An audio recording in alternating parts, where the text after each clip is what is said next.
Hello అండి, అందరికీ నమస్కారం. ఈ వైఎస్ఆర్సీపీ పార్టీ నాయకులు కానీ కార్యకర్తలు కానీ ఎంత దిగజాడు రాజకీయాలు చేస్తున్నారు అనంటే, మన టీటీడీ చైర్మన్ బిఆర్ నాయుడు గారి గురించి ఎంత ఇదిగా ప్రోపగాడ్ చేస్తున్నారు ఒక విషయం మీద ఒక క్లిప్ పట్టుకొని దాన్ని ఏఐ మార్ఫింగ్లు చేసి మీరు అసలు నిజంగా మీకు మానవత్వం అనేది ఉందా? అసలు మనుషులేనా? రాజకీయాలు చేయండి అయ్యా. ఒక పర్సన్ మీద తనకి ఇక్కడ ఉన్నటువంటి టీవీ5 సంస్థలు కానీ లేకపోతే ఫ్యాక్టరీస్ కానీ అన్నీ వదిలేసుకొని వేరే వాళ్ళకి అప్పచెప్పి దేవుడికి సేవ చేసుకుంటే చాలు అనే ఒక ఉన్నతమైన భావంతో తిరుమలకి వెళ్ళి మొత్తం చూసుకుంటూ ఇంతకుముందు గత కాలంలో మీరు చేసిన దాష్టకాలన్నీ నీళ్లు పెట్టి కడిగేసినట్టు మొత్తం క్లీన్ చేసుకుంటూ అక్కడ అన్నపానేదులు కానీ లడ్డు ప్రసాదం కానీ భక్తుల యొక్క సదుపాయాల విషయంలో కానీ చుట్టుపక్కల క్లీనింగ్ విషయంలో కానీ మొక్కటి మెరుగుపరుచుకుంటూ చేసుకుంటూ దేవుడికి సంబంధించి ఉత్సవాల విషయంలో కానీ ఏ వారం ఏంటి స్పెషల్గా చేయాల్సిన ఎన్ని పనులు కూడా నీట్గా చేసుకుంటూ దగ్గరుండి భక్తులకి ఎలాంటి సదుపాయాలు అందుతున్నాయి ఏంటి అని భక్తుల మధ్యలోకి తిరిగి వచ్చి వాళ్ళని కనుక్కున్నటువంటివి గొప్ప వ్యక్తిని పట్టుకొని మీరు ఇంత ప్రోపగాడ చేస్తున్నారే.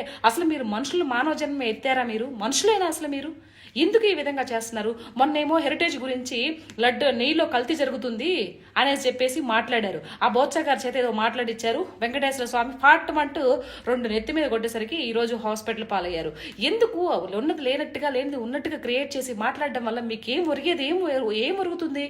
మీరు ఈ విధంగా ఈ వేలో వెళ్తే ఎవరినో ఒకరిని ముద్ర వాళ్ళ మీద బ్యాడ్గా ముద్ర వేసి వాళ్ళ మీద ఇది చేస్తే మీరు గెలుస్తారేమో, నెక్స్ట్ ముఖ్యమంత్రి అవుతారేమో అనే అపోహలో ఉన్నారు. కానీ మీరు ప్రజల్లో ఉన్నాం, ప్రజలకు మేలు చేయాలి, ప్రజలకి ఏం చేస్తే బాగుంటుందనే విషయం పక్కన పెట్టేసి ఎవరి మీద ఎలాంటి నెగిటివ్ ముద్ర వేద్దామా అనే ఒక ఇదిలో మీరు ముందుకెళ్తున్నారు. అది కరెక్ట్ కాదు. జగన్మోహన్ రెడ్డి గారు, మీరు ఇప్పటికైనా మీ వాళ్ళకి చెప్పండి. లేకపోతే మీ నుంచి మీ కొనసాగలేంది ఏది జరగదండి. ఇలాంటివి చేయడంలో మానేయండి. కొంచెం మంచిగా ఉందతనంగా రాజకీయాలు చేయండి. మన హెరిటేజ్ మీద మీరు నెయ్యి మీద ఇచ్చిన ఇది సుప్రీంకోర్టు మీకు 2 మొటిక్కాయలు వేయలేదా? మీకు జరినామా వేయలేదా? మీరు క్షమాపణ చెప్పలేదా? అయినా ఇప్పుడు మళ్ళీ బిఆర్ నాయుడు గారి మీద పడ్డారు మీ కన్ను. అంటే ఎవరైతే మంచి పనులు చేసుకుంటూ పోతున్నారో, ఎవరైతే ఇది చేస్తున్నారో వాళ్ళని ఎందుకండి మీరు ఈ విధంగా ఇలాంటి వీడియోస్ పెట్టి ఇది చేస్తున్నారు? మీ పార్టీలో ఏమన్నా అందరూ ఉత్తమోత్తములు ఉన్నారా అండి? ప్రజలు మొత్తం చూస్తున్నారు. ఆంధ్రప్రదేశ్ రాష్ట్ర ప్రజలు మొత్తం కూడా మీ పార్టీలో ఉన్నటువంటి నాయకులు చేసినటువంటి దరిద్రాలన్నీ కూడా మీరు ఈ విధంగా చేయడం కరెక్ట్గా జగన్మోహన్ రెడ్డి గారు? మీరు వెళ్తున్న వే ఏదైతే ఉందో అది టోటల్ రాంగ్ అండి. సో ఎప్పటికైనా కూడా ఇప్పటికైనా మంచి దోవలో వెళ్ళండి, మంచి పదవిగా మాట్లాడండి.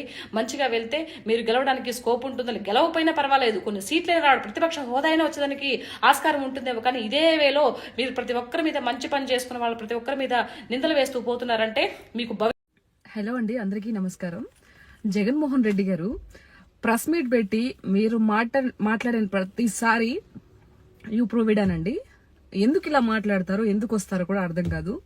ఇంత ఇదిగా ప్రశ్నించేవాళ్ళు, ఇంత ఇదిగా మాట్లాడేవాళ్ళు, ఉన్నవి లేనివి ఉన్నట్టుగా మాట్లాడే మీరు ప్రజలకి ఒక మంచి పనులు చేసుకుంటూ ప్రభుత్వం ముందుకెళ్ళిపోతూ ఉంటే ఆ ప్రభుత్వం మీద బురద జల్లే ప్రయత్నం చేస్తున్న మీరు ఇవే మాటలు మీరు అసెంబ్లీకి వెళ్ళి ఎందుకు మాట్లాడటం లేదో నాకు అర్థం కాదు. మళ్ళీ సింహం సింగిల్ గా వస్తుంది అది అని చెప్పేసి మీ వాళ్ళంతా మాట్లాడతారు. ఒకటి నేర్పించండి. ఏదైనా ఒక మాట మాట్లాడితే దాని కింద పెద్ద బ్యాడ్ కామెంట్స్ పెట్టి మీరు ఒకసారి ఇన్స్టాగ్రామ్ చూడండి నాది.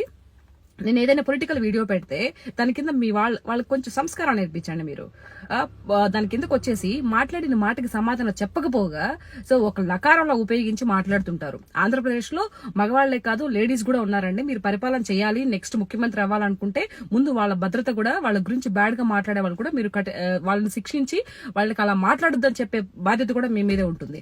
సో ఇది ఫస్ట్ పాయింట్. సెకండ్ పాయింట్ ఏంటంటే, మీరు టీడీపీ ప్రభుత్వము సూపర్ 6 ఇవ్వడంలో విఫలమైంది.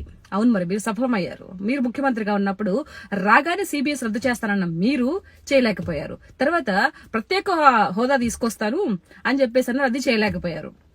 పోలవరం కంప్లీట్ చేయలేదు. సో మీరు చేసిన పనులు ఏంటి అని అంటే, ఖాళీగా ఉండే వాళ్ళకి, సోమరబోతులకి, ఆటో నడుపుకునే వాళ్ళందరూ అంటే వాళ్ళ పనులు వాళ్ళు చేసుకుంటూ ఉన్నప్పటికీ కూడా వాళ్ళ సోమరబోతులు చేసే ఒక నేపథ్యంలో వాళ్ళకి ఊరికే డబ్బులు ఇవ్వడం, ఇది పరిపాలన అని మీరు భ్రమపడుతున్నారు. సో మీరు ఏమీ చేయలేదు కాబట్టి రాష్ట్రాన్ని అప్పుల పాల్లో ఊబిలో దింపేశారు కాబట్టి ఈ రోజు మీకు 11 సీట్లు రావడానికి కారణం అది సెకండ్ పాయింట్. అది మీరు గుర్తుపెట్టుకోవాలి.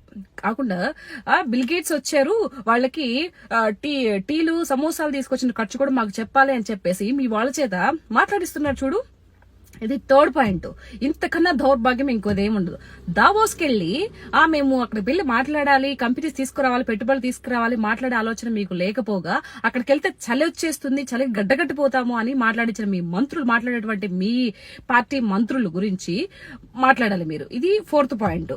సో బిల్ గేట్స్ వస్తే ఈరోజు రాష్ట్రానికి ఎక్కడ కంపెనీస్ వస్తాయి, ఎక్కడ అభివృద్ధి చెందిపోతుందో, ఎక్కడ మళ్ళీ ప్రజలు వైసీపీ పార్టీని, జగన్మోహన్ రెడ్డిని మనం మర్చిపోతారేమో అన్న బాధతో ఈ రోజు మీరు కొన్ని మాటలు వదిలేయడం జరుగుతుంది.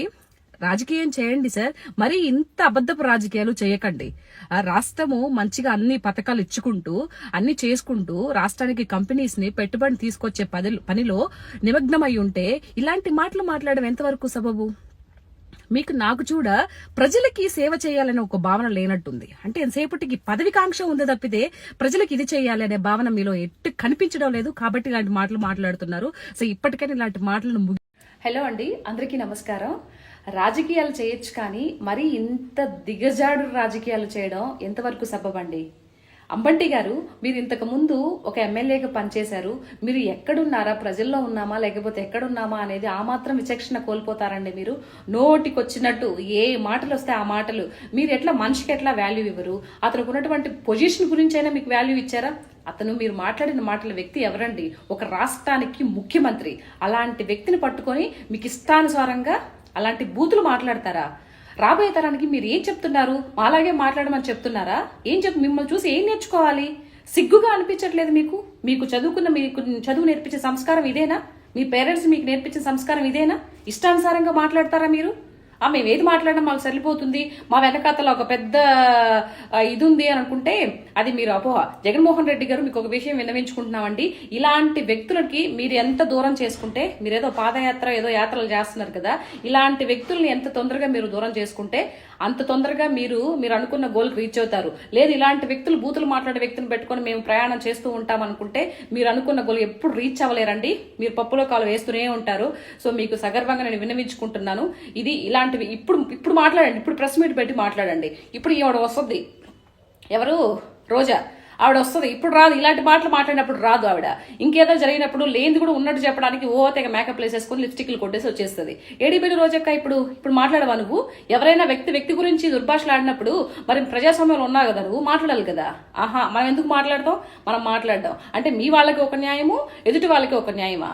కొంచెం కూడా సిగ్గనిపించట్లేదు మీ వాళ్ళకి? సో జగన్మోహన్ రెడ్డి గారు, ఇప్పుడు మీరు ఈ టైంలో స్పందించాలండి.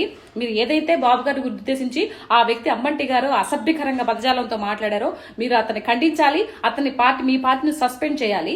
ఇది మేము ఆంధ్ర రాష్ట్ర ప్రజలందరూ కోరుకుంటున్నాము. మీరు ఎప్పుడైతే ఈ పని చేస్తారో అప్పుడే మీ యొక్క అడుగు ఫస్ట్ మీరు ఏదైతే మీరు గోల్ రీచ్ అవ్వడానికి మొదటి అడుగుగా మేము భావిస్తాము. లేదు మేము అలా చేయము అని అంటే మీ కర్మ, మీ ఇష్టం. సో ఇంకొక విషయం ఏంటి అంటే, మన మెగాస్టార్ చిరంజీవి గారికి వారసుడైతే వచ్చేసాడండి. అండ్ అమ్మాయి పుట్టారంట. సో కంగ్రాచులేషన్ చిరంజీవి గారు. సో ఆ ఇద్దరు బిడ్డలకు కూడా ఆ వెంకటేశ్వర స్వామి యొక్క కరుణా కటాక్షం పుష్కలంగా ఉండాలని మనస్ఫూర్తిగా కోరుకుంటున్నాను. Thank you so much.